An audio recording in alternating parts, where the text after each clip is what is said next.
Ay, sakto. Dito pala si Ading. Hindi, sakto nga dito si Ading, di ba? Nag-birthday sa nakaraan. Kaya nga, hindi ko naabot yung regalo ko. Like 3 na. Kaya nga, hindi ko nga naabot yung regalo ko. Pwede pa ba ihabol? Hindi, wag mo. Oh, di ko pwede yung mga paano ko mga regalo?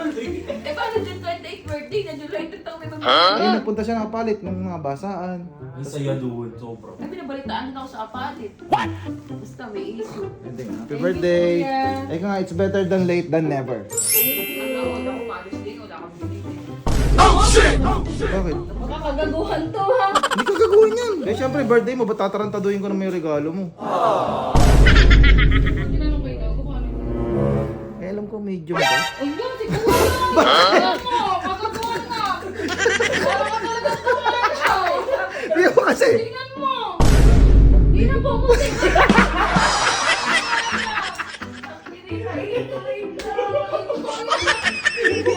Oo, magkano magregalo? Lista na.